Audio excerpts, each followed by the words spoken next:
Hello, everyone, and welcome. My name is Miriam, and I am a youth representative of the Remember the 400 movement and the New York, New Jersey chapter. And today I'm joined with. I'm Dr. Kurt Jackson, and I'm also a representative of Remember the 400's New Jersey chapter. And my name is Hadassah, and I'm also a member of the New Jersey chapter for Remember the 400. Today we have three segments for you guys. The first segment is going to be about education. The second segment is going to be about healthcare and how that affects African Americans. And the third segment is going to be about diet and exercise and how that affects African Americans. So education, let's talk about it. As Remember the 400, what we really want to push is education, not only for our communities, but communities everywhere, especially our youth, because it starts when you're young. We need to make sure that as the youth that we are educated and getting the right education to make sure that we don't repeat history and we don't repeat the same mistakes that were made all these years ago. The education system is very Eurocentric, and I have experienced that through all of the years that I've been going to school. I didn't really have a lot of black teachers. The only black teachers I had were when I got to high school, and when I got to high school, I only had two black teachers. So I never really got that experience to have good black teachers. I never really got the chance to see people that looked like me in the classes that I was in, and I never really got the chance to feel comfortable in those classes because I would always feel alienated because I wasn't surrounded by the people that looked like me. And it was hard, going through the school system and not seeing people that looked like me. And it was really discouraging because not only do you want to feel comfortable in your classes, but you also want to be able to see people that look like you and relate to people that look like you.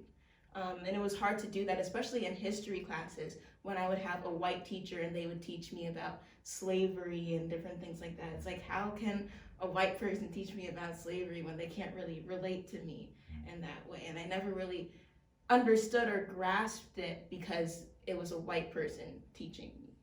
Yeah, going back to being in history classes and being taught by white teachers, they've been obviously teaching about slavery because black teachers were never in those core positions. Like, I've never had a black math teacher or a black science teacher. The black teachers have always been more of like the arts teachers. Right, or like a gym coach or right, something like so that. They've never been able to relate to us teaching about slavery or teaching about math and stuff like that. So right. I totally get it. And it makes you feel kind of like inferior because it's like you don't see people like you teaching courses like math, science, and stuff. It's only gym and art and maybe a music class here and there. So it's like, is that really all I can do? Yeah, that's really an interesting point, because we always say that when you see yourself in certain positions, then you believe that you can do those things. Right. And so as a child coming up through the system, you're not seeing teachers in your science courses. You're not seeing teachers in your core courses like you're saying.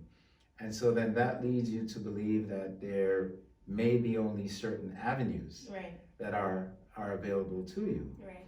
And when you then are exposed to that, did you guys feel limited in terms of, 100%. what your future held for you and what you would or would not be able to do? Of course, like luckily I had, a good home life where my parents always told me to strive for better and always be better than people said I could be. But going to school for 8 hours a day, it was definitely really hard because people in my AP and my honors classes, like I was always the only black person or one of 2 or 3 black people. And we would always stick together because it's like we have no one else to go to. We have no one else that we can relate to. Everyone else in the class didn't have to face things like that because they saw people that looked like them. But for us, it was always hard because it's like, I see this one girl, okay, she's black, I'm gonna stick with her the whole time. But then we get separated and then I'm uncomfortable because I'm with all these people that don't look like me. I can't relate to them in any way. And it's just hard. It's almost draining because being in accelerated classes, being in those AP classes and always seeing white people and always being taught by a white teacher, it's hard because you want to relate to the black people in the class because they basically understand kind of what you've had to, like, quote unquote go through, and that they've had to kind of just work their way up into the AP class and really show that they're supposed to be in that class, and they weren't just kind of thrown in there to make the class seem more divided or diverse. So it's just draining to feel like you always have that weight almost on your shoulders to be better than those students, and then if you didn't be better than them, that you're almost looked down upon and as if you're not supposed to be here. Right, and it's not even like the teachers that would divide us, even the administrators. I remember this one girl in my Black Student Union Club. She was new to the school, and she was talking about how she was in AP classes at her old school. And when she came to my school, she was talking to the guidance counselor about being in an AP class, and the guidance counselor said, maybe you should try a lower level class. And she was like, but I was in AP classes in my old school. Why would I have to go into a lower level course? And we were all just sitting there like, that is so crazy how you came from a school, you took all these AP courses, and your guidance counselor told you to look into a lower level class because they didn't think you were capable enough to be in the higher course. So it's not only being in the classes that limits you, it's also the administrators and some of the teachers that feel as if they should limit you. Yeah, it's almost like they look at your skin color and they already judge your ability based on your complexion. Right.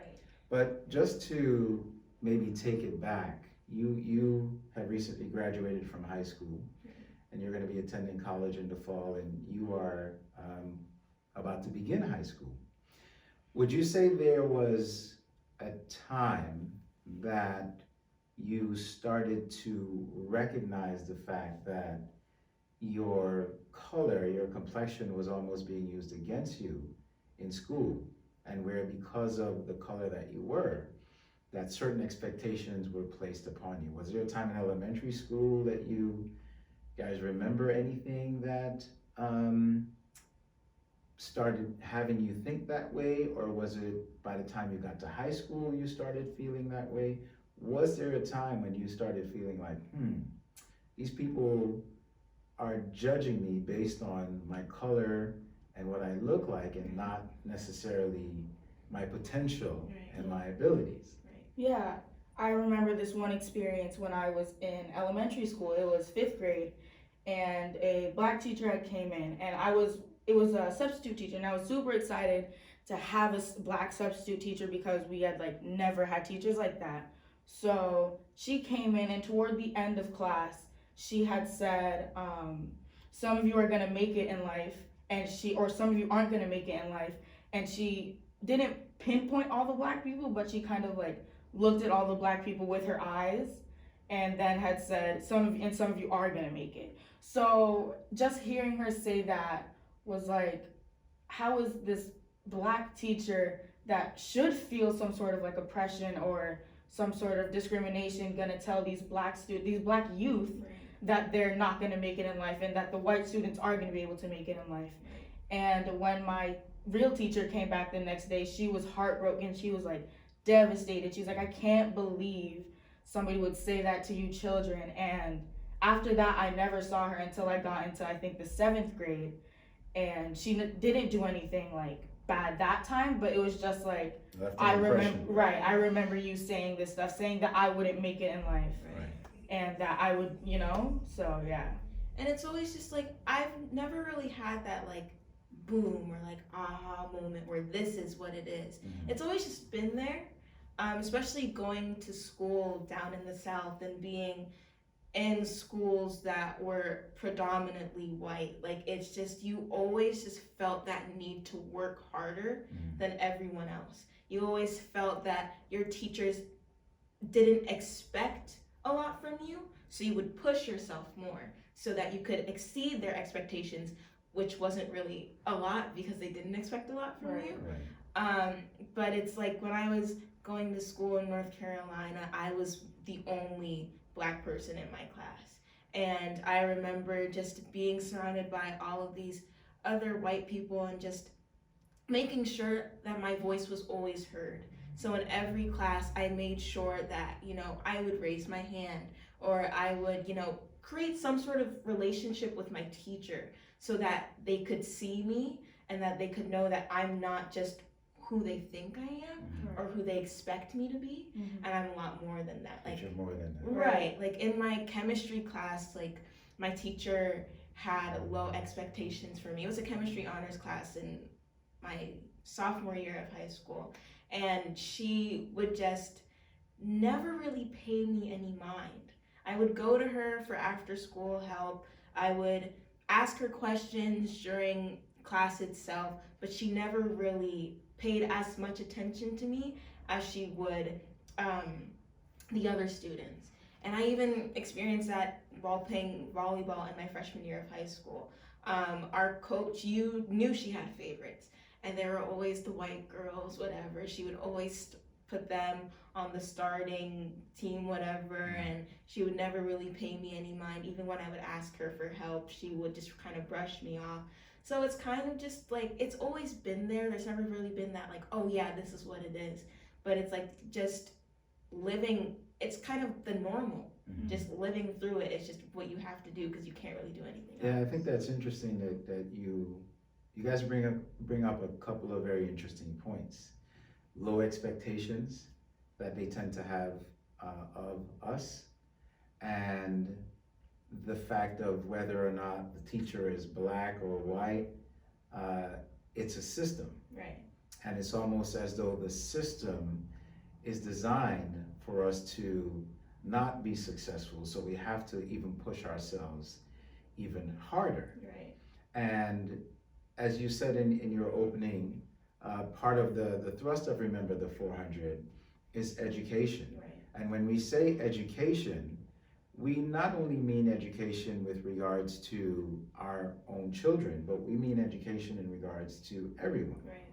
So it's not just that, let's say for instance, as African Americans, we're the only ones that need to understand our history and need to learn about our history. Everyone needs to learn about our history for them to gain more respect for who we are and the contributions that we made.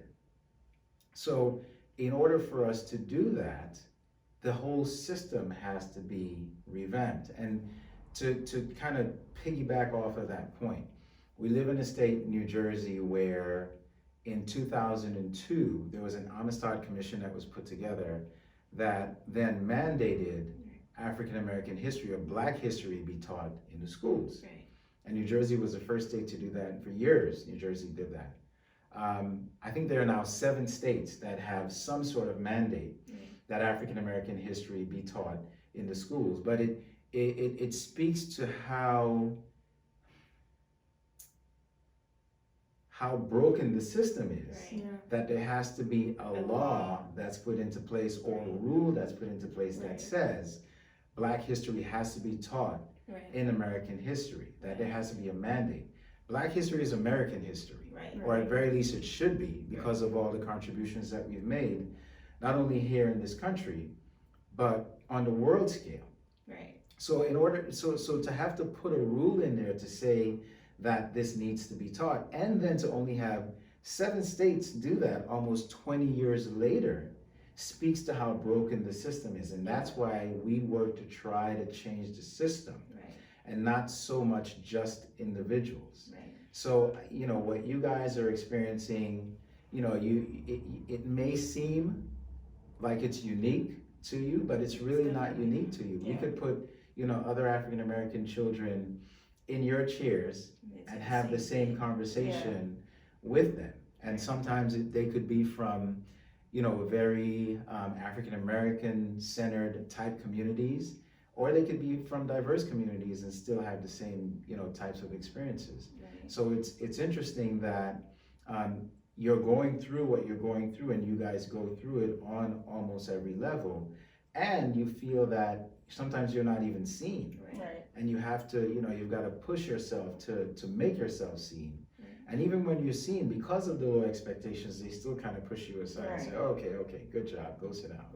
Right? But even in the town we live in, like, they preach diversity, and they preach like, oh, we're so diverse, we have all these different sectors of our town, and we're so progressive. But when you go into the schools, it is it is the true representation of what that town is. Mhm. You go to the AP classes and you see all the white people, maybe one black person, an Asian person, a Latino person, and that's it. But then when you go as you go down more, you see more diversity, and you see where all of the black people are and where all the Hispanic people are, and it's so crazy to see how this town can preach like, oh yeah, we're so diverse, and we make sure that everyone knows that. That's why everyone moves here. But when you really look at it and you unveil the mask, it's like it's not.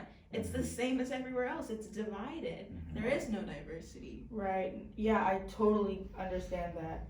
And piggybacking off of the Black history thing, in my elementary school, once again, it was in a history book, and I had to memorize the definition of what a slave is. And I will never forget what that book said. The book said that the definition of a slave is a person or an indentured servant who is simply just forced to work without pay. And I remember going home to my mom and be like, Mom, these are my study words, these are the definitions. And she was like, this is not just what a slave is. Right. Like, and for that to be put in a history book that's supposed to tell true American history, for that to be in the book, Right. that's impressionable on the youths. Right. Because then I would have grown up thinking, if I didn't grow up in the house that I did, I would have grown up thinking that slaves were simply people who were just, forced to work without pay. Right. They weren't held against their will. They could have left if they wanted to. But I think that truly speaks to, I don't know, it just truly speaks to how Black history is truly taught in schools and not how it needs to be taught in It's schools. always sugar-coated. Even when I had a Black history teacher, I thought, oh my gosh, like I have a Black history teacher, like this is gonna be so good. I get in the class, we barely learned about slavery or it was just, okay, Black History Month, I guess we have to learn about slaves now. Right. Like it's just like, you would think that with a Black history teacher, she would, teach you exactly like what happened. She wouldn't sugarcoat anything. Like we're sophomores in high school, like I'm sure we can handle the things that exactly. Right. But it's still the same thing. Work without pay. You wouldn't learn about any of the horror stories in slavery, and then maybe you would learn for Black History Month. Maybe you would learn about like Martin Luther King and Malcolm X, maybe sometimes, and Rosa Parks. And I remember in that same year, I had to do a presentation for my English class, and I did it on the lack of Black history taught in schools. And my English teacher was like, oh my gosh, I love this presentation so much. And from that day, he decided that he would teach more Black, like African American English, African American literature. He made sure that the summer reading we had to read that summer was Black books. Like If Beale Street Could Talk, the other one with Star and The Hate You Give. The Hate You Give.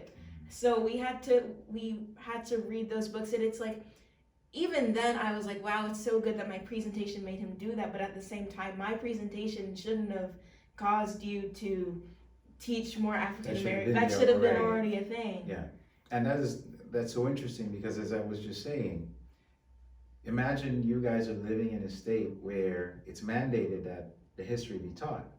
And this is the way the history is being taught. Right. It's not even being taught correctly. Right. And because of the households that you come out of, you get a different perspective of what the true history is, in terms of the children of slavery, what they actually went through, what slavery meant, what being a slave meant. But imagine your counterparts in that class, your white counterparts. Yeah, this is all Right. they know. And that's what they know. Right. It's literally all they And that's know. what they understand. Right. It's crazy. And then take that one step further and think about other states where it isn't even mandated Right. that this sort of history be taught. So again, the system itself is so broken. Right. And that's a big part of what Remember the 400 is about, in terms of trying to repair the system. Right. So we talk about reparations, Mhm. right? And people say, oh, reparations, you just want to get money or you just want to give money. No, that's not the point. Right. This is all part of reparations. Right. You know, education, access to education. Like you were saying, in the town that you live, it's supposed to be a diverse town. There's supposed to be access to education. But when you look at higher level learning, you're sitting in a class and maybe 20 students, and you're one of 2 or one of 3 students in an advanced placement class. Right. When you get to the lower level class is where you see your more African American students and those sorts of things. And a big part of it is because access to education is not the same. Right. They don't have access to tutors and all these sorts of things that other people may have access to. You know, there have been multiple studies, you guys may not be familiar with these things, but as a parent, there have been multiple studies that have been done to try to understand what they call the achievement gap. Right. Why is it that white students achieve at this level Right. and African American students consistently achieve at a lower level? Mhm. And the studies have been done. They have the solutions are there, but the solutions are never implemented. Right. So what's the point of going through a study and doing a study and then you don't implement any of the changes that need to be put in order to fix the problem? Right. And it's not like they push us to be in those higher classes. We say, oh, I want to be in the lower class. We're like, okay, but like, if your guidance counselor, if you're a white student and your guidance counselor says maybe you should look into a higher class so that you could get into a better school and things like that, but like I was always telling my guidance counselors, like, put me in this class.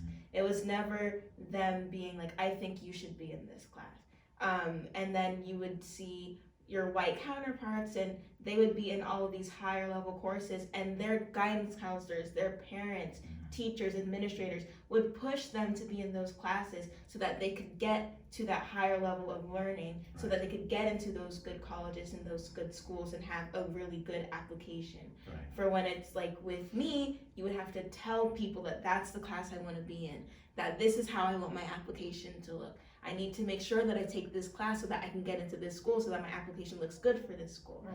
So it's just like you would always have to do things for yourself. No one would really push you to do it unless your parents would. Well, for me, my parents and my family would always push me to go into higher level classes, but it was never my teachers or my guidance counselors or any sort of administrator that would tell me, hey, I think you'd be really good in this class if you would just, go in the higher class. Right. Even I haven't experienced being in like AP classes yet, but I have been in an accelerated math class, and even there was only 2-3 black people in the class, and yeah, there was only like 2-3 people. But as soon as, even if you're in the lower class or you're in the accelerated class, as soon as you're not doing as well, maybe because you don't understand the material or whatever it may be, the teacher is so quick to be like, oh, you're gonna go into the lower level class.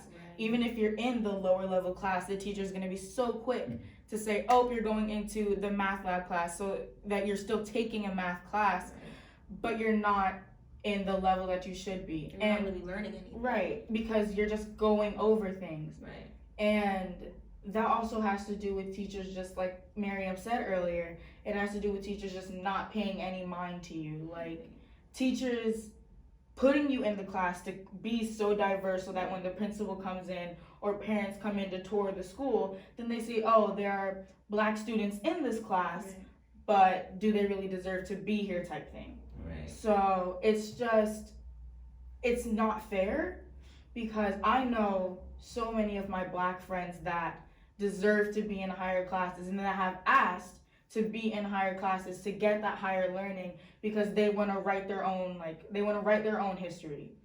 But the teachers are so quick to just shut that down. No, you're not going to be in the higher class. You're going to stay where you are unless otherwise. And even if parents get involved and write a letter to the school to be like, I want or I need my child to be in this class, the material that they're learning in the lower level class is not sufficing for their skill level. Right. Like they're so much smarter than you think they are, and they're like, oh, okay, we'll think about it. Right. Oh, okay, we'll let you know. We'll get back to you. And it just never happens. That could be in the beginning of the school year. Right. That can be in the middle of the school year. I remember when I first got into middle school, being in 6th grade, I guess the administration put me in a world language class, but it wasn't like the French or Mandarin or Spanish classes. Right. So I was like, and it was only black students in that class. So I was like, I wonder why I'm in this class. So I went to my mom and I was like, Mom, can you please email the principal and tell him I want to be in a French class so that by the time I get to 8th grade, then I'm in the highest level French class that I can be in. And this is only like a month into school. So you would think they haven't really gone over anything other than Just maybe the how to basics. say my name is, you know? Right. But my mother emailed the principal and he said, oh, sorry, you know, they're too far into the class. So I'm worried she won't be able to catch up or she'll be behind. And I was like, well, but it's only a month in. Right, I talked to my friends who was in the class That's crazy. and she said, yeah, the only thing we've learned is how to say, hello, my name is, and then that's it. Right. And I was just like, so that's too far in? Right. Like I can't just hear her say, this is how you say it, or even go to her after class, after school, before school, to be like, I need help with this. Can you please just explain this to me? But it was only a month in, so. And you know, it's interesting because all that the two of you are saying speaks to the low expectations Right. that they seem to constantly have Right. for African Americans. And if you think about it, we come from a time and we come from a people where when we were first brought over to this country, we were forbidden to read, we were forbidden to learn. Then we got emancipated and we were segregated. Right. So we still had poor access to education Right. and to the education system. But even through that, we thrived. Right. And then there came a time when we were integrated back into the society. Right. And when we were integrated into the other societies, we still got limited access to the education system. Right. So we've always had to fight and fight and Right. fight and fight our way through, Right. even to this time. We're talking about we're in the 401st year after the first slaves came to this country, and we're still having these kinds of conversations. Right. And you all are in high school and middle school, and you're experiencing the same sorts of things that your aunts, your uncles, your parents, generations before you went through, Right. and you're intelligent enough and you're seeing these things and how they're formulated. Right. And so that's part of why it's so important what we do in terms of Remember the 400, Right. to really reform the system, not just individuals, not just individual teachers here or there, or school districts here or there, but really reform the system. Right. And yes, it takes one step at a time, but it's important to continue to take that step. So I do commend the both of you for being able to speak about your experiences and being able to recognize, what you face. Seriously, thank you Mhm. guys for sharing your experience, Hadassah, and even just having this conversation and bringing awareness to the fact that this is something that is still happening, even though we think we're so progressive. We're in the 401st year, like we're past all of that. We're not, and we need to find a way to really, really get past that and go forward and thrive. Right.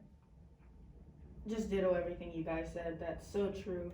Just being here in 2020 and we're still having these same conversations about Black people need to be included. So This is Yes, great. and so again, to address things like low expectations. Right. How are we going to address things like low expectations? There have always been low expectations of us from an intelligence standpoint. We've always been forced to, work that manual labor, and people always see us as being able to do the physical things. Right. But we are an intelligent people, and we have contributed so much to this country, we've contributed so much to this world. Right. And in order for people to not have those low expectations anymore. They need to be educated as well. Right. It's not just education from the African Americans for the African Americans. It's education for everyone. Right. Because again, once people understand the things that we did, even when we had both of our hands tied behind our backs, Right. that they'll gain more of a respect for who we are and what our potential is as individuals and as a people.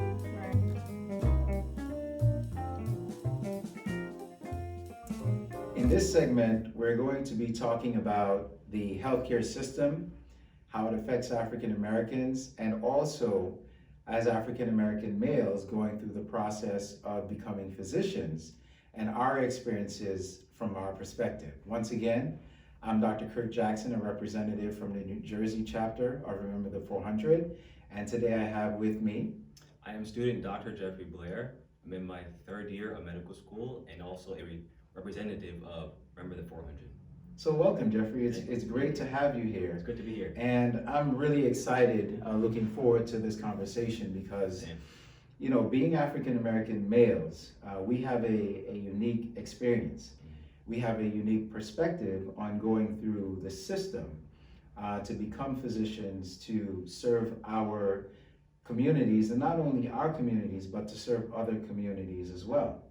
And it's interesting because in Remember the 400, of course, even in our last segment, we talked about the importance of education.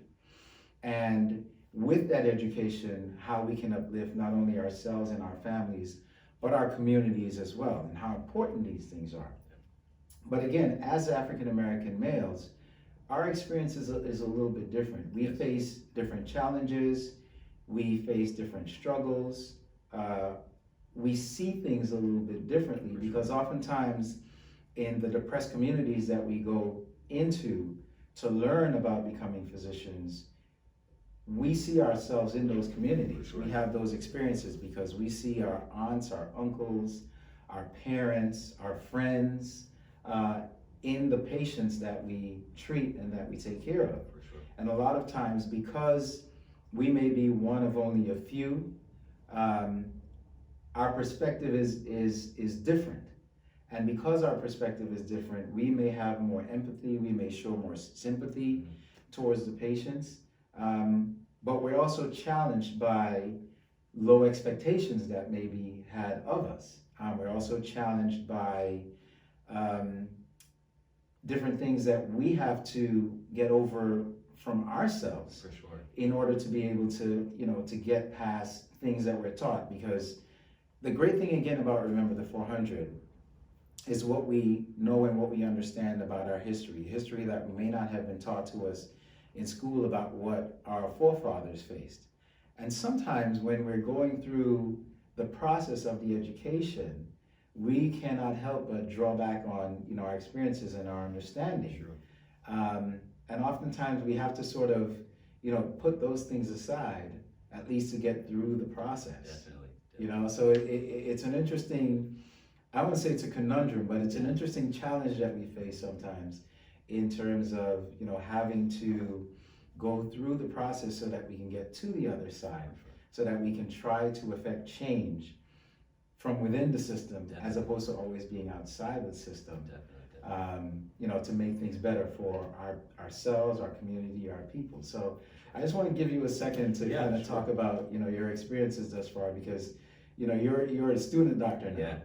You're going through that process. And I remember being the student doctor and now, you know, coming out on the other side of it and still with the challenges that I face. It's exciting to look back through your eyes. And, you know, go through the process once again. Yeah. You know, it's so funny because I am at the beginning, but I feel like I'm sort of in the middle of it too, because it's been so long to even get to this point too here.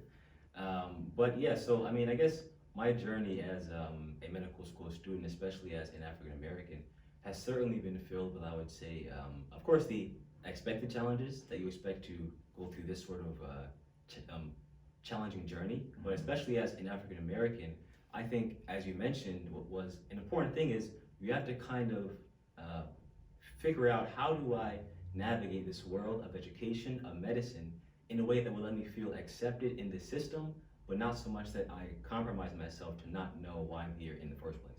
Because I think a lot of black students, we get into medicine because of what you said. We see our mother, our father, our grandparents sort of at the sort of victimhood of disease and health, right?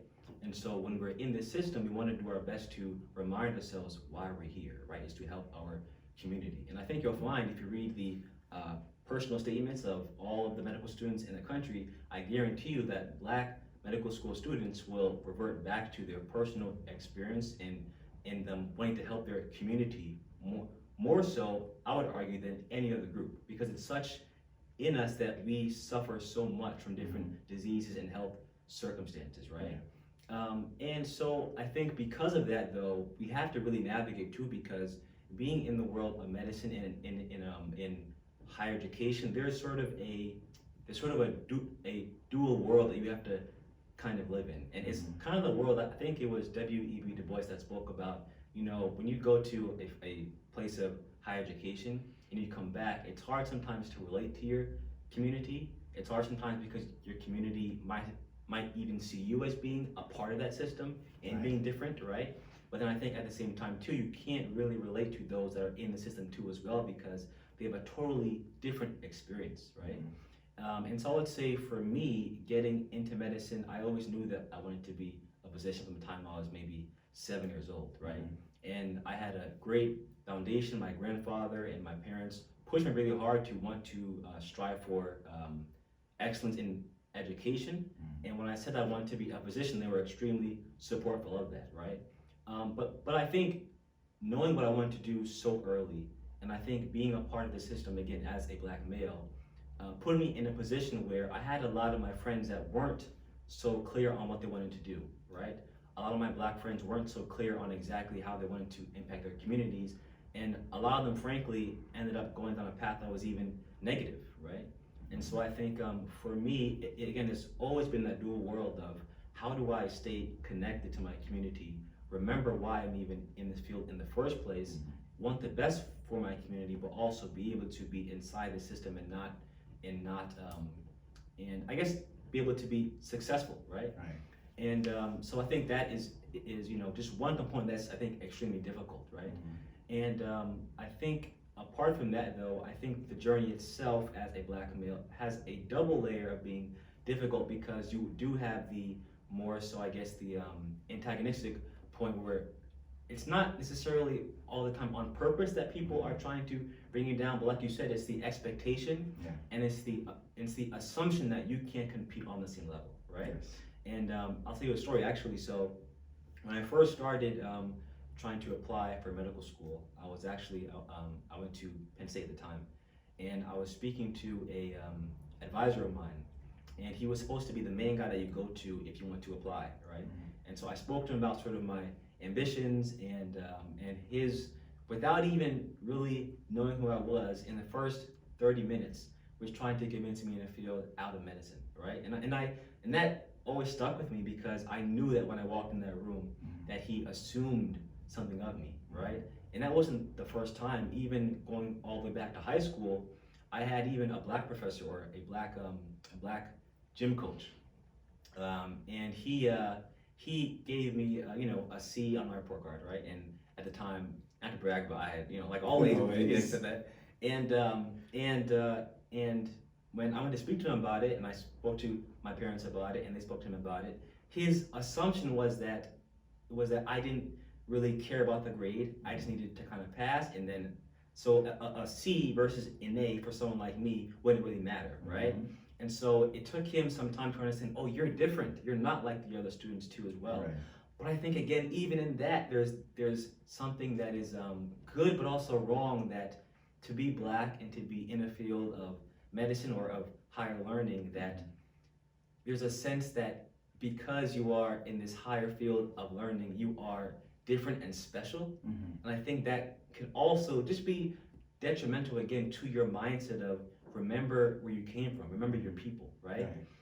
So again, I think just that identity of what it means to be in medicine in a place of higher learning for black males is always going to be a struggle because of that, right? But going on forward from school and even applying to school, of course, you have those expected challenges. But I think the added thing that we have that other people don't have is that we have to deal with racism, bias, and we have to deal with the assumptions and the expectations of less. Yes. Even to the point of just blunt out racism. I've had people call me the N-word, blunt out, right? And I think for that, something that as a white person or as any other race, you would never have to experience or deal with.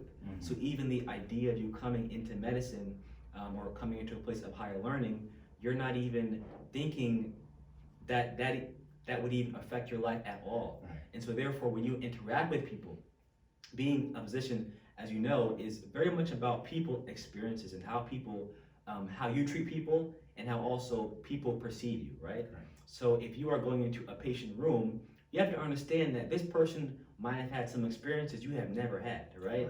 But as a black person, you can walk into a patient room and see a black patient and say, I kind of have a sense of what your life was like, right? I kind of have a sense of what you might have endured and experienced, and that will allow me to be able to help you in a way that other doctors can't, because I know to take the time to say, look, I know this is difficult. I know that you probably have seen, it could be a popular disease like diabetes, for example, which is very prevalent in our community. A black person, going through the experience of being diagnosed with diabetes may be completely different than diagnosing a white patient with that same disease, right? So I think just to understand that is, I think, a positive actually for black physicians. But again, you're still in that system where you are representing the system of medicine. So then you have to think about, is that patient going to trust you? Still, so I think again, it's just a whole, world of stuff. I agree 100%, and it's interesting because, you touch on such great points. The microaggressions that we face, and even though we have made it to that point and to that level, still low expectations. It's so funny that you talked about going into the room and trying to be steered away from medicine. I had the exact same experience as a young man, working with a physician and telling the physician that was my aspiration, that I wanted to become a doctor one day. And he tried to steer me away from medicine as well, to go into something less challenging. Go into something that wouldn't require as much hard work and dedication. And at the time, because of my desire, I didn't let myself be deterred from that. I continued along the path.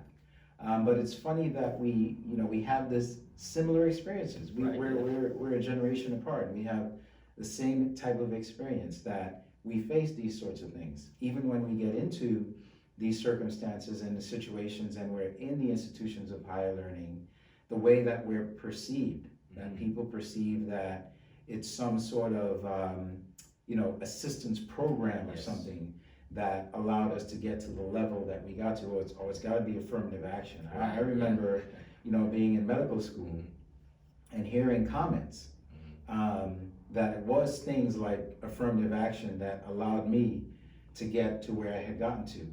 And assuming that, even if we assume that that is the case, affirmative action is only a form of reparations that is owed to us as a people anyways, because of what we faced.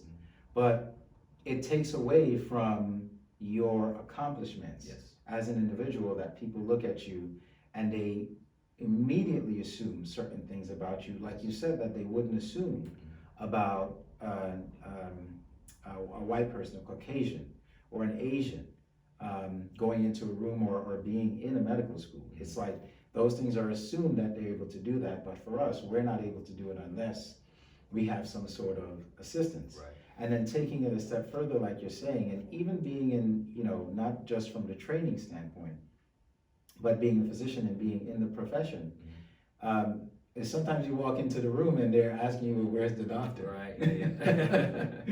You may walk in with the janitor, and because the janitor is white, they might assume the janitor is white, is the doctor, and you're the opposite. So these are the sorts of things that we face in terms of perception, and being who we are, and having to fight through those perceptions, and realizing that that person sitting next to you, that's not the same race as you are, that doesn't have the same skin tone that you do, that they don't face those sorts of things. So their road tends to be a lot different.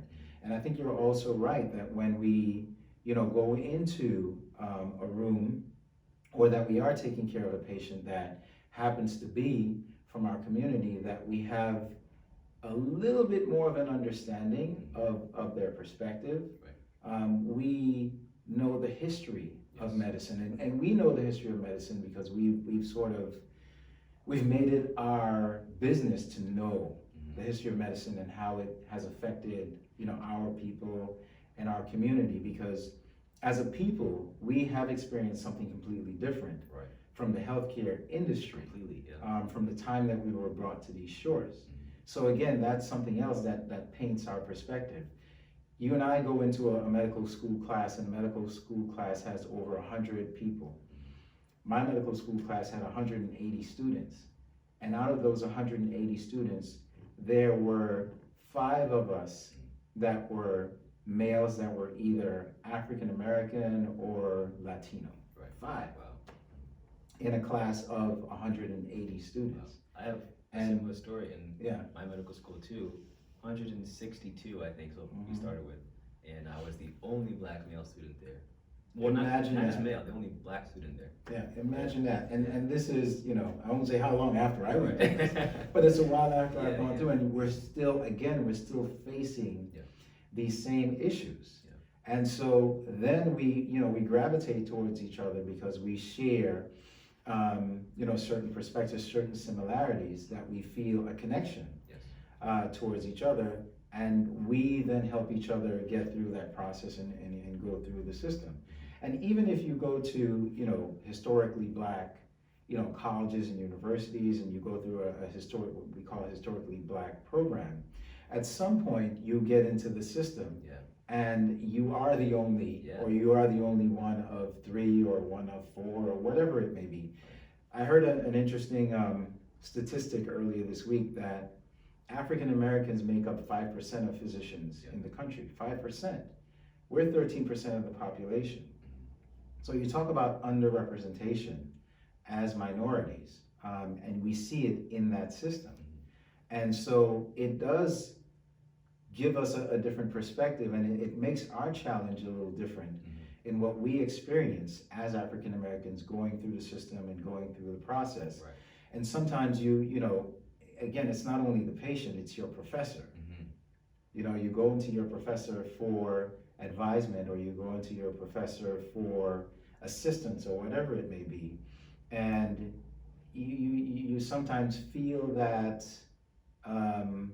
tension that may be there, because they may or may not see your achievement as warranted. They may or may not see you as deserving of being there, and you've got to fight through all these things to get to the end of the process. And so for now, with you being in the middle of that process and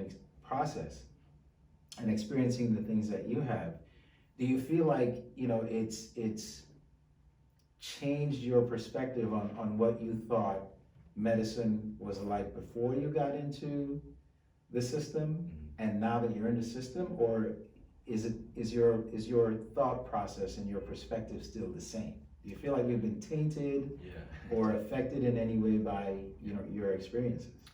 I mean, I think I have been affected by it in the way that I think that I think when as a black student you attempt to get into medicine, and it has this sense of nobility to it, and it has this sense of it's again a noble profession to enter, to provide some sort of healthcare for people, to make people's lives better.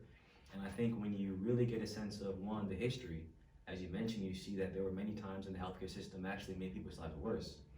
And I think what we find even today, we look at even like the rates of black women that die in pregnancy, or things like that. I mean, just that concept alone is the idea that we should be adding some sense of health, or we should be adding years to people's lives.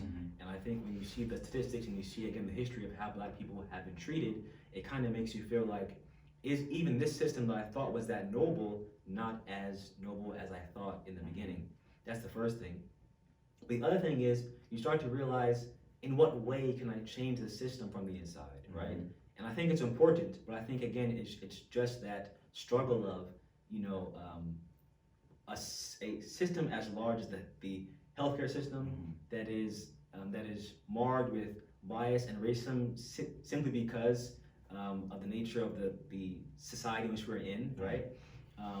A system like that, it seems like a very large task at hand to be able to try and remove bias and remove any sense of racism. Yeah. But I think it starts with educating future physicians, right? I And agree. I was shocked to learn or to experience that even me, so I'm in my third year of medical school, which is sort of more the clinical years.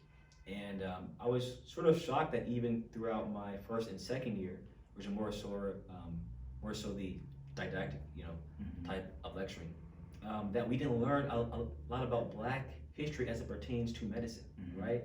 I think I mention that because it's very easy for a professor or a student or a doctor to talk about a statistic about Black people. They say, they have the worst this or the worst this, but you don't put the context there to say, why is that the case, right? Why do we have Black people with a higher diabetes or even like heart disease? Could it have anything to do with the food deserts that are in our community, right? Or even with the history of mistrust that Black people have for the healthcare system because of things like the syphilis experiments and things of that nature, right? So in what way does that trust and does the health of Black people in those stats fall upon the hands of those in medicine currently, right?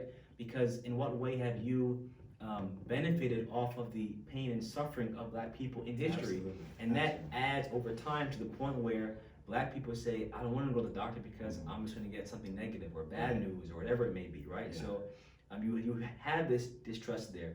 And I was going to mention something too that, as you were saying about going to your advisor sometimes, I think I have felt that same thing too, where you may have an advisor and you want to go to them for advice or whatever.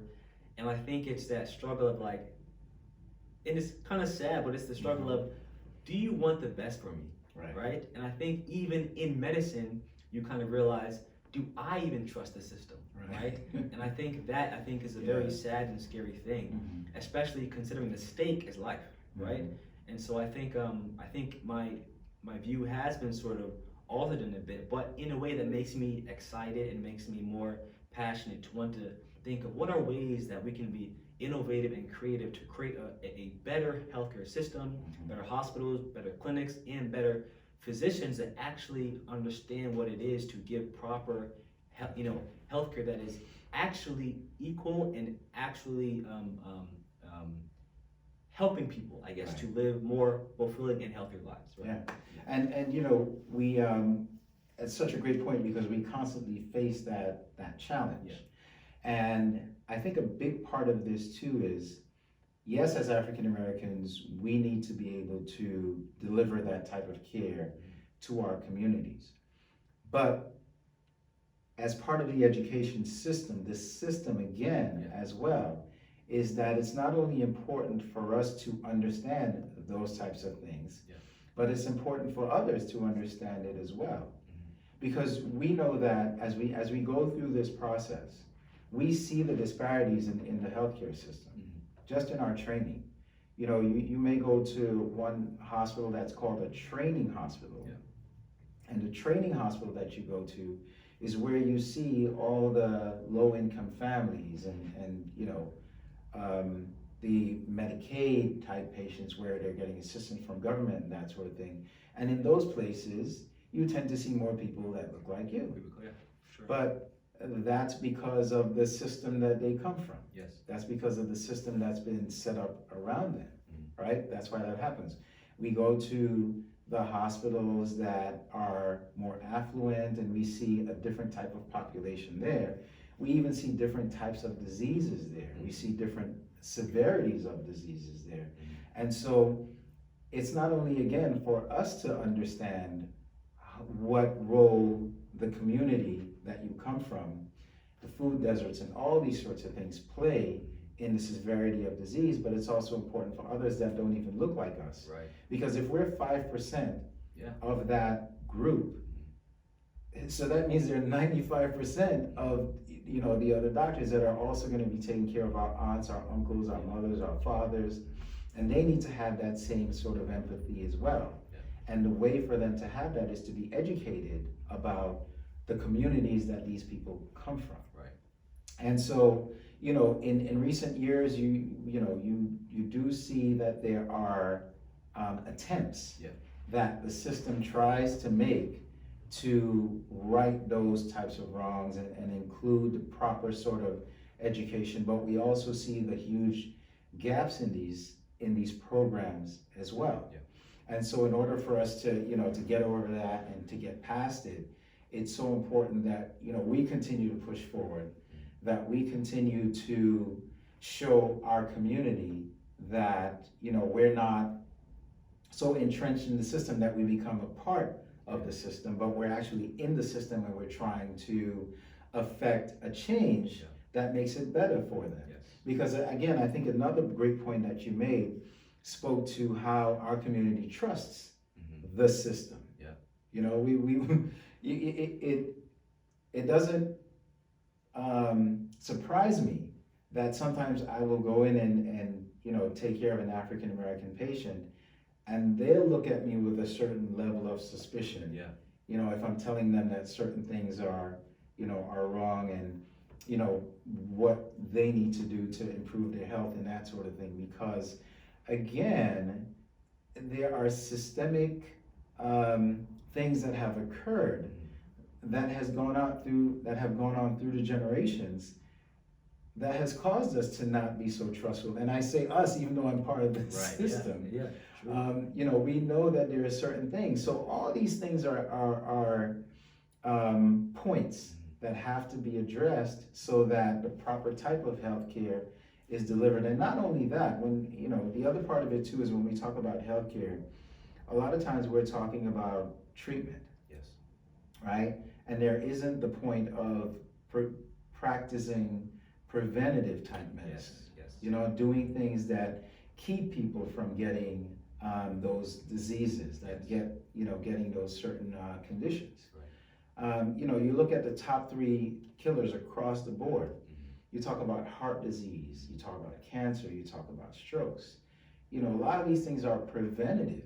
You can prevent a lot of these things that disproportionately affects our community, but not only affects our community, but affects everyone as a whole. Yeah. And so, that's another aspect of it as well, from a medicine standpoint and changing the system. Yeah. And oftentimes for us being African Americans, so now we're facing sort of a double challenge, right? Because we want to be able to help our community, but we also have to continue to help the community as a whole. Right. It's not just about African Americans. Yeah. It's about our community as a whole. It's about our neighborhoods, our towns, our states, our country. It's about all of that and making the system such that, it works for everyone. Yes. But especially for us, that it works for us and that it works for people that look like us. Because for far too long, we've been faced with and we deal with a system where it doesn't work for us. Yeah. To be honest, Yeah. and it starts even, again, with our experiences going through the process and becoming physicians because of expectations and perceptions and what people see of you. Yes. And even after you've been in the system for, an extended period of time, you still have perceptions that are made of you. Yeah. I still get, comments that sometimes I just think to myself, wow, I can't believe you just said that. Right, I've been taking care of this person for, such a long period of time, and for them to see my color as being something that, defines my ability, it still takes you aback. For sure. Sometimes, even with all the experiences and all the education that we have, and I don't even mean education from a medical standpoint, but what we've taught ourselves about our history and who we are. Definitely. And being part of movements like this, like Remember the 400, Sure. so that we, again, not only educate ourselves, but that we educate, the community as a whole, so that everyone understands. And as you were saying too, when everyone understands that, that aspect of the trust then becomes more widespread and universal, and we're able to do a more effective job. Yes. In taking care of our community. For sure, definitely. And just to add to that, I would say that I think it's important even for us as Black people to not only be educated, because we sort of know the history, and we in some way, shape, or form know that there is that level of mistrust. But I think also to understand that we can even do things to put our health in our hands too. So as you were saying about the preventative measures, there are things that we can do within our daily lives to also, again, if we feel in some level that we can't trust the system, right?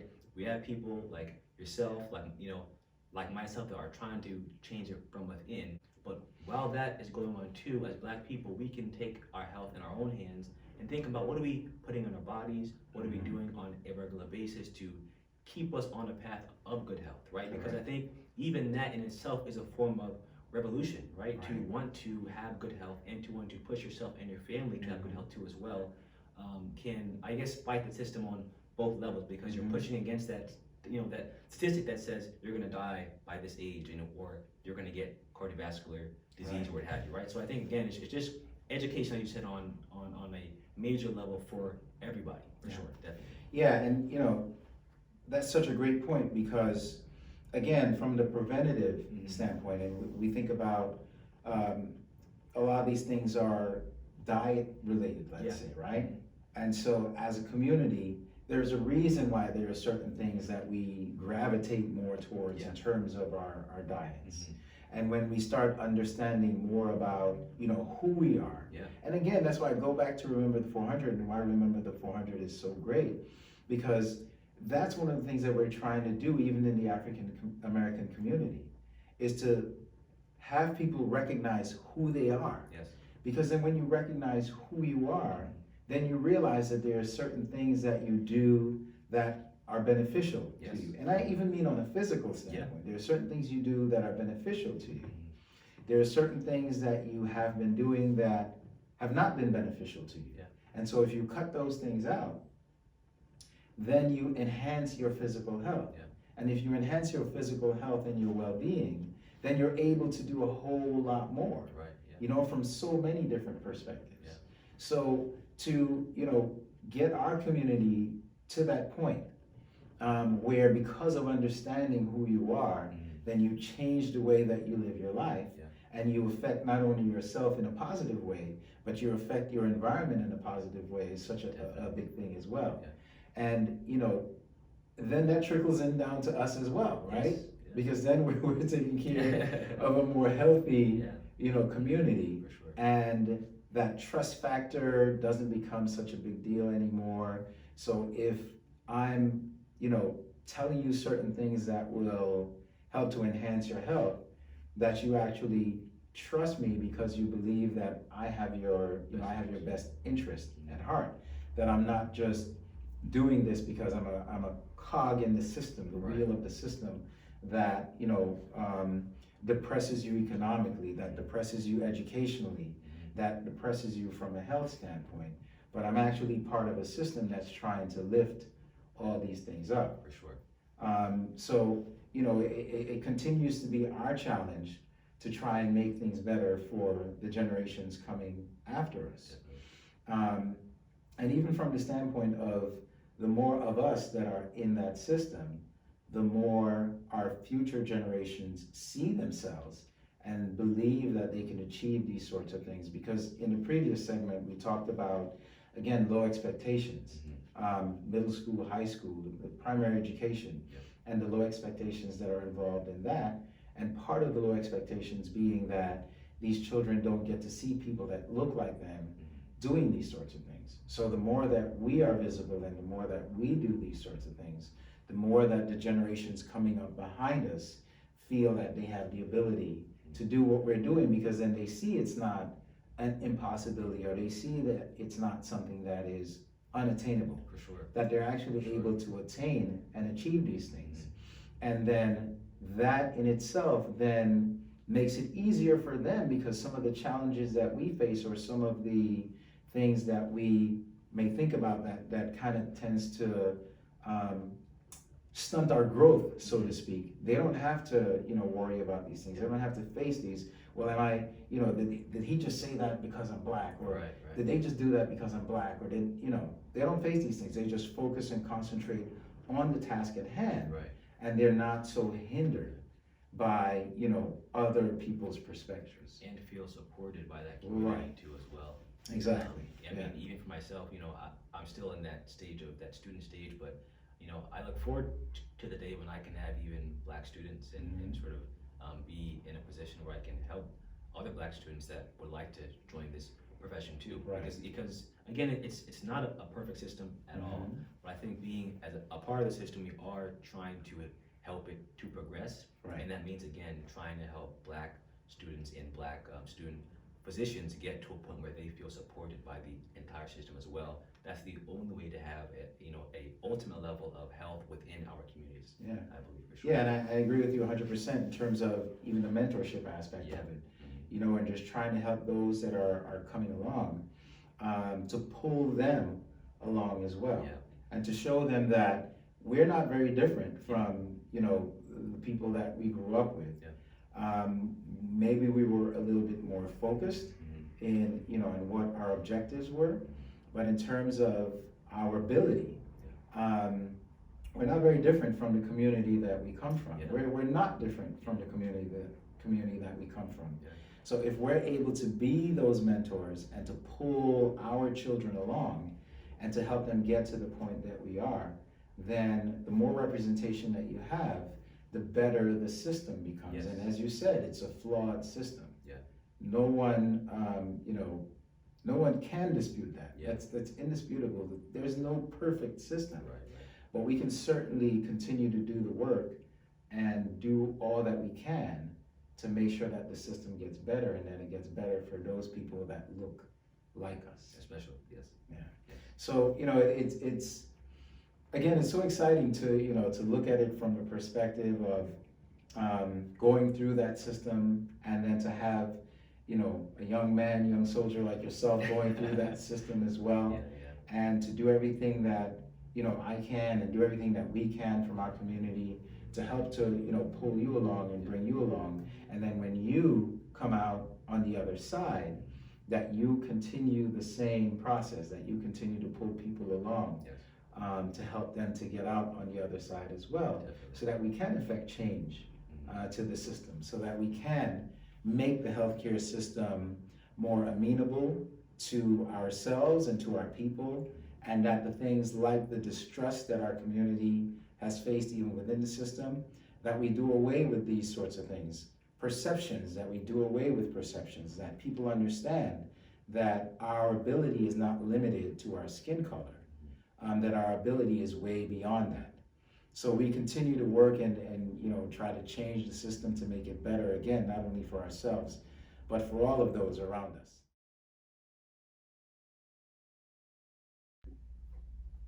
Hello everyone, my name is Jermaine Edwards, director of this chapter here in the New York, New Jersey area of Remember the 400. And in this segment, we're going to be discussing about diet and exercise. It is a very important topic, especially in our community and for people that looks like us. Especially knowing what's going on in the world right now, we see that people that looks like us, which is black people, is being affected mostly. And it's coming from our health and what we were trained or how we were taught to eat. So, well, how are you doing, by the way, Dr. Kurt? I'm doing great. I'm just so excited to be here and to have this conversation with you. I know how important diet and exercise is in your life, being that you are a champion, you're a top chef. You also have won bodybuilding competitions, so this is right up your alley. And I'm just so excited to be here to have this conversation. It's a very, very, very important topic for me and a very sensitive one. I remember a few years ago, I was driving past this, it's like almost like a field or a training center. It's close to the highway. And while we were driving, I looked over to my left. And when I looked over to my left, there was a bunch of people on the outside, doing different types of exercise, whether they're running, whether they're playing soccer or basketball. And what struck me was there was no one that looks like me. Mm-hmm. And that to me was it bothers me. And I say to myself, man, do we not understand the importance of, just simply going on the outside for a few minutes and exercising? Yeah. And to take it a little bit further, as you mentioned earlier, competing. When I started competing, not knowing about how to diet myself and everything like that. My first show that I did, I came second, which is Buckeye Classic in Ohio. So I came second in that competition, and I said to myself, you know what? I'm going to take this a little bit further because I need to understand how to diet, what to eat, how to train myself. So I went to personal training school, and then I understand a little bit more of what to eat, when to eat, how to eat, and how to train myself. And once I did that, my career in competing as a bodybuilder at the highest level, it just skyrocketed. Yeah. From coming second to always taking first place. And the key factor in that is learning how to diet or learning what to eat and the importance of what you're eating. Yeah, and that's such an important thing because in our community, like you mentioned before too, in the African American community, you find that that's lost. Mm-hmm. And we think that it may just be something that has happened more recently or over the course of the past, decade or last 20 years. But when you dive into the history, when you look deep into the history of where this sort of thing came from, then you start understanding that this has its roots, Mm-hmm. like everything else that affects us, in the fact that we were slaves, Right. that we were put into bondage. Because when you look at our history, you look at our people and where we came from, we had a culture, Mm-hmm. we had a tradition, we had a way of eating. When we were brought to this country, all those things were stripped away from us. And then we were given a new way to eat. Mm-hmm. We were given new culture, a new tradition.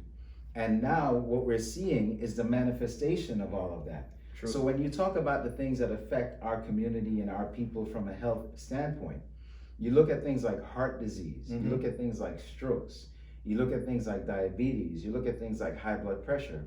All these are things that can be controlled if we do things that you're talking about. Yeah. If we diet correctly, or if we just eat correctly, Yeah. and if we move. We say exercise and people think, oh, it's going to the gym and becoming, a pro bodybuilder. Yeah, But lifting it 9 doesn't- million weights now. Right, but it doesn't necessarily have to be Right. that. It can be, like you said, just moving around and understanding the importance of just moving around. It's true. I want to add too, because you made a great point. When you mentioned that we had a culture before, we had a dietary law before as a people, as a nation, Yeah. and then when we were brought into slavery, that was taken away from us, stripped from us, and basically what we got was scraps. Right. So then our diet changed, and we started eating stuff that does not work well for our body. Maybe for other nation, but not for our body. So if we're, as a chef too, as my profession right now is an executive chef, and I can tell you, working with certain unclean stuff or seeing it, you can tell. For example, pork. I know a lot of people are gonna have problem with this, but especially pork, who is one of the #1 consuming proteins out there. Mm-hmm. When you talk about bacon or you talk about just like pork in general, the pork fat, gelatin and those stuff. Yeah. If you should look at it, if you get a fresh cut of pork meat and you pour any form of alcohol in that meat, you're gonna see worms coming from the flesh. Mm-hmm. So imagine that's something that you're consuming in your body. Right. Think about that. That's something that It you're can't consuming be- in your body. Yeah, it can't be something that is, especially in the long term, going to be good for you. Can't be. Yeah, And absolutely. growing up, my mom always say, I'm gonna say it in the Jamaican term, it's not the same day the leaf drop in the water, it's gonna rot. Mhm. Meaning, little by little. So It you takes start time. to eat something today, tomorrow it's the same, little by little, and then you damage yourself. And by the time you realize, you're already through the gate. Mhm. The damage has already been done. So now you have to think about trying to repair your body. Right. When in the beginning, if you understand how important it is to eat, how important it is, like you're saying, to keep moving, to Yeah. be active. Yeah. And we're not saying you should be in the gym 1 hour lifting heavy amount of weight, but just get off the couch. Right. Do something, go on the outside, be active. Mhm. Growing up, I used to see the children playing all the time on the outside, whether it's soccer or, skip rope, whatever it is, but they were more active. Correct. Now, it is so different. Yeah. And I remember a few years back, I was walking on the street and I saw this little child walking with her mother. And this really drives me up the wall. This child was maybe, I would say, honestly, maybe like 12, 13. Mhm. And the child was obese. Mhm. And she was walking with her mom. And you know what her mother had her child eating at the time? Not even a fruit or anything like that, but A burger. not even if it's a burger, I could say, okay, maybe it's like a chicken burger. A pizza. Yeah. What we're talking about with all the unclean, fatty stuff on it. Okay, so you can have pizza now and again, but come on, you're saying you're not looking at your child and see that the child needs help, and you're making the necessary step to help your child. So we're talking about cycle continue, right? Yes. Cycle continue. When are we going to take personal accountability? Yeah. When are we, we're in the era where everything is online or on social media. When are we going to say, okay, I wasn't grown like that, so I don't have the education in that background? When are we going to take personal accountability, step outside of her comfort zone, and find the answers? Right. Because if we don't, then, we're still heading down the same lane. I agree, and I think the point that you're making in terms of education, right? Because education is a really big part of what Remember the 400 is all about. And oftentimes we may say education and people think we're just talking about teaching everyone about our history, right? Black quote unquote black history, right? But education involves a whole lot more of that. And even what we're talking about in this segment has to do with not just looking at the nation as a whole or looking at our community as a whole, but even what the individual can do. Because as an individual, if we do things to enhance our health physically, then we have more energy, we have more drive. If we have more energy and we have more drive, there are more things that we can do for our community. Right. If we're sick with these chronic diseases, be it diabetes, high blood pressure, whatever it may be, the more sick that we are, the less energy that we have to even help ourselves. And if we can't help ourselves, then how are we going to help our community? Right. And it all starts with the education. And even from that standpoint, when you think about it from an educational standpoint, as we were talking about before, during slavery, we were served the scraps. If you were out there in the field, master took the best of everything. And then we had to feed each other with what was left behind, with the scraps of what was left behind. Oftentimes that involved eating cured meats that were very salty and those sorts of things. You think about when people talk about Southern style cooking, right? Pork, hog maws, chitlins. We had the innards of the animal, the pig nose, the pig ears, the pig feet, the pig tail. All these parts that Master didn't want, we had to take and we had to make these things into meals for ourselves. Okay, that's understandable at that time. But now we've been liberated. How are we going to change that? How are we going to come out of that?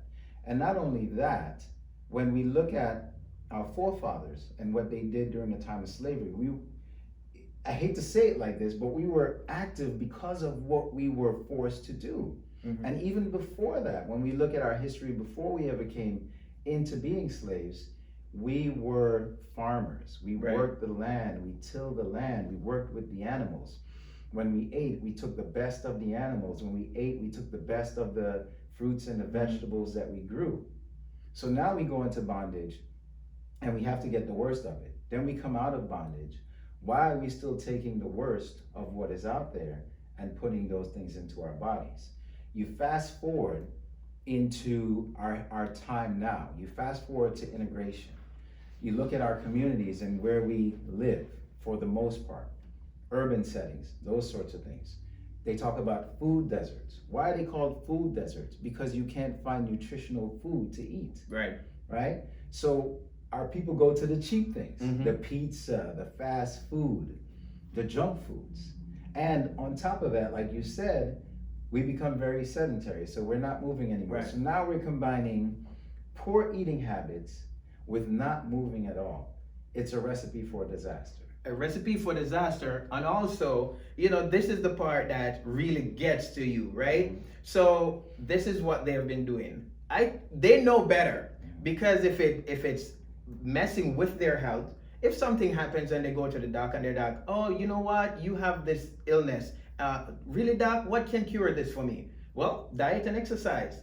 They're going to make that effort to make the changes in their life. So one, they're going to try get the fruits and the vegetable. They're going to try eat a little bit better. They're going to get up every morning, maybe do like 30 minutes walk. But why does it have to get to the extreme before we try, people in our community try to do better? Right. You know, that's the part.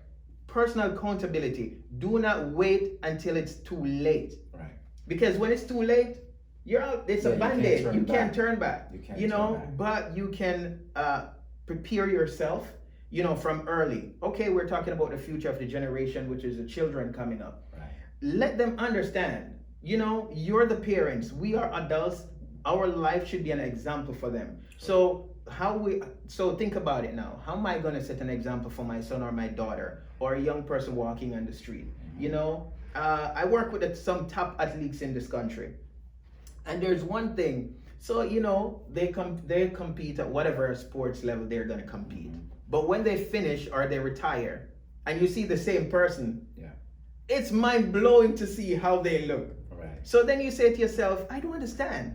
You understand what you were doing before. You were eating right, you were training right, you had a good lifestyle in terms of like eating and training, right?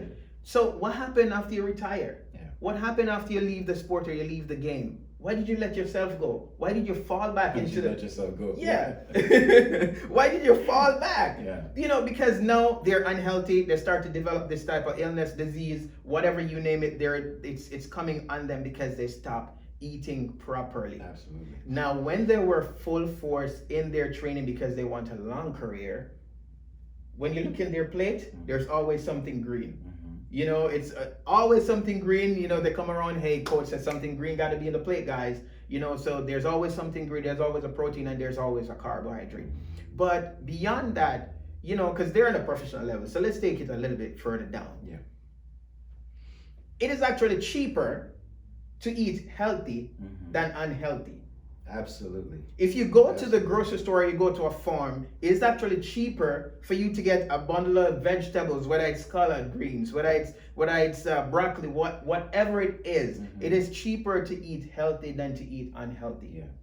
And it's so funny you say that because when you think about it, even from the overall health costs, you know, what it costs somebody to lose a limb from diabetes, or what it costs someone to have a heart attack and to be in the hospital, what it costs people to be on pills for so long a period in their lives. Like you're saying, it's actually more costly. Yeah. So if you start making those changes, if our people start making those changes and we become a more healthy people, then the cost actually becomes better for us, right? And then we can take those same monies and turn them to other things that we may need. Yeah. Put more money towards our education, put more money towards raising our children in the right way, as opposed to having to put so much of our funding towards trying to keep people, not even keep people healthy, just keep people alive because they're not even healthy anymore. Right. And so that's an important, you know, factor as well, that we have to start seeing that even the cost of it becomes less. So, okay, so we talk about reparations, and people think when you talk about reparations, it's just about getting a blank check. But this is a part of reparations as well. It's repairing what was broken. So if our bodies were broken because of the way we were taught to live, not even the way our forefathers lived before they came to this country, if we go back to the way that our forefathers lived before they came to this country, and we unlearn the bad habits that we were taught, that in itself is reparations as well, because then we're fixing the temple that we've been given. And when we fix that temple, then we're able to do more for, again, not only ourselves, but our community, as well. Yeah. Yeah, so it's so true. You know, you're talking, Dr. Jackson, I remember something that the founder of Remember the 400, Shadrach Porter, said. He's into fitness as well, and he used to box when he was younger. And he said there's three main things as a boxer that you have to remember, the three S's: sight, speed, stamina. So if you take that back to us now as a people, right? So sight, vision, we got to see where we want to be, how we want to look further down in the future, right? Ahead. Sight, vision, speed. So endurance. You know, you got to be consistent. You can't start something then you stop. So when you take those three S's as a boxer, you apply that to your life. You visualize how you want to look. you're taking the necessary step, and your speed, stamina, and the endurance is, I'm not gonna quit. Exactly. You know? And that's such a great point, even the endurance part of it, right? Because this fight that we're in to free our people and to free our people's minds, it requires endurance, right? We have to steady, we have to stay, we have to keep going forward so that we can get to that end, that we can achieve that purpose that we're trying to achieve. I think it's such a great point. Yeah. You know? No, because it's true. Because you made it so clear, right? So here we are. We find ourselves in a situation. We weren't educated properly about what we're supposed to eat. We were stripped from our culture. We were stripped from whatever we knew. So, and here we come into this new era where, we used to eat master scrap.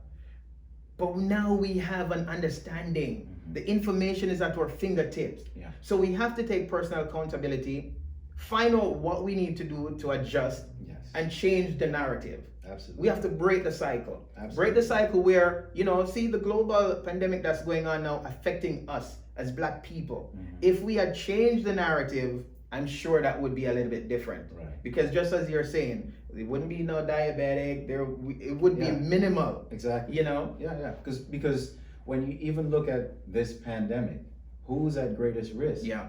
The diabetics, the hypertensives, people that have what they call pre-existing conditions. Yeah. So if we are more healthy as a people, then even something like this affects our community less, because even the pandemic itself is affecting our community more. And part of it is because of these conditions that we have. Yes. And so if we do the proper things to not have those conditions, then we're not affected more, and overall as a community, we're not affected more. Yeah. We're protected. So it makes me think. So in training school, personal training school, they always say to get a client to be consistent, we always have this thing called 333. So 30 minutes a day, 3 days a week for 3 months. Just commit yourself. 30 minutes a day for 3 months for 3 days, right? And that's still not working out. But it's just people that looks like me that it's not working out with. That's the frustrating part. Yeah. I don't understand. It is worse when we enslave our mind or we put ourselves in a box. Absolutely. Because we're only damaging ourselves. Yeah. So that's the frustrating part, right? So, and we can go further with it.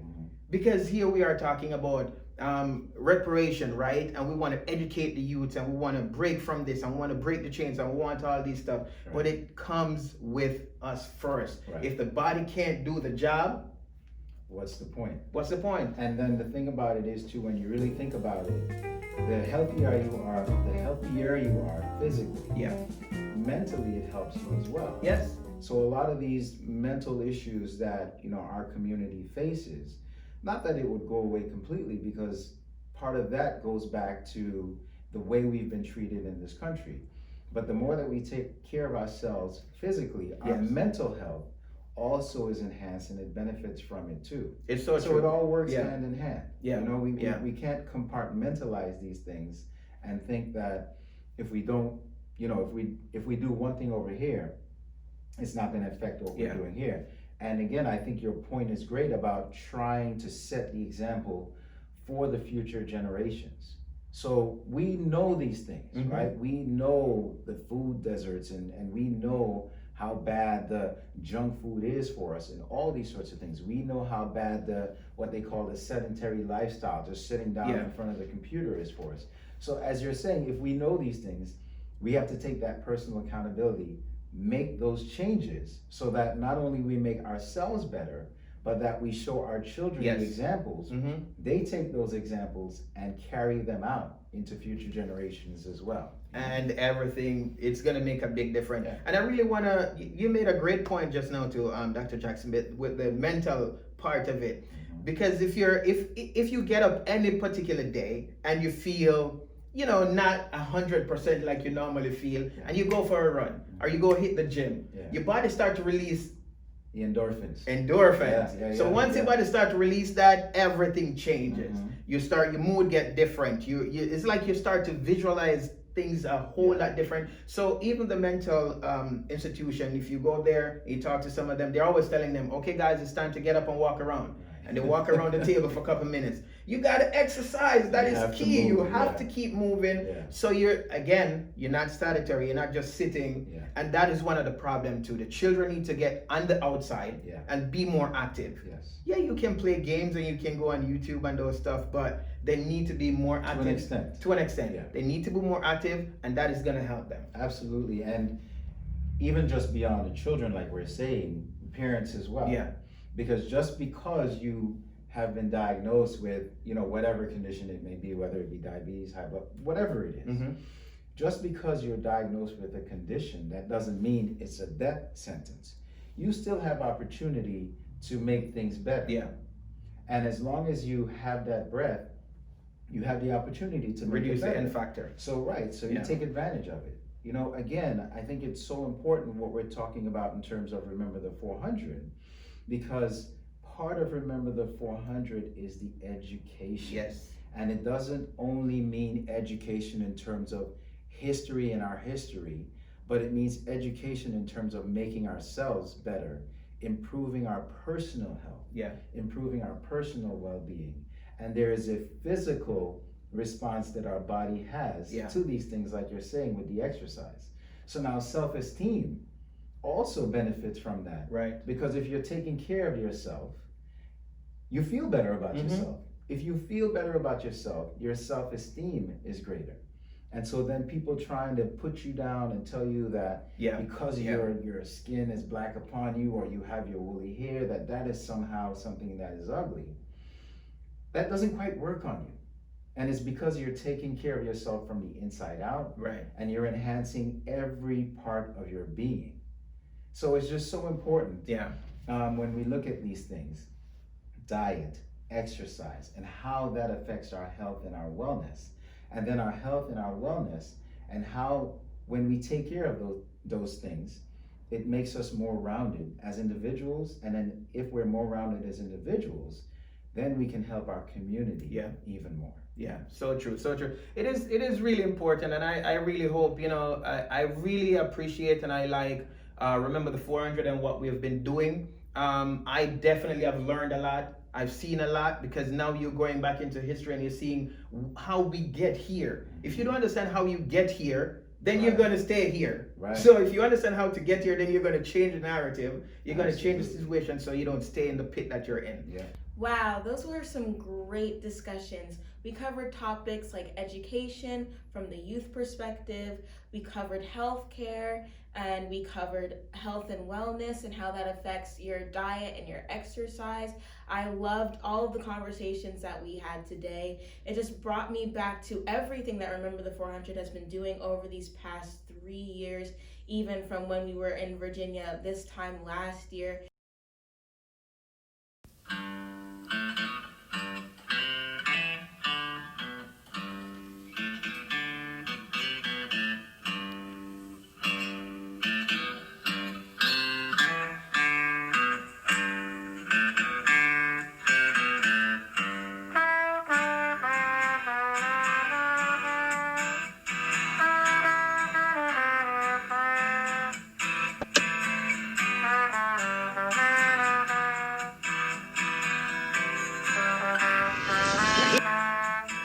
We need to not only know who we are, but understand our history and acknowledge our history and know that it didn't just start with slavery, and that we were very important people. We were kings and queens before we were brought to this nation, and we need to bring awareness to everyone and tell them that we are more than what they label us as, and we will become more once we all band together and fight and have our voices.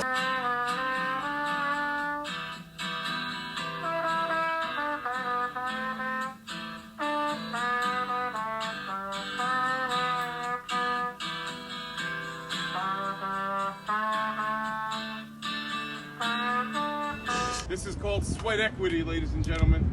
This is what we do. We're sweating, we're walking, we're earning. And I am learning every time. I learned from some of my Israelite brothers about the Remember the 400.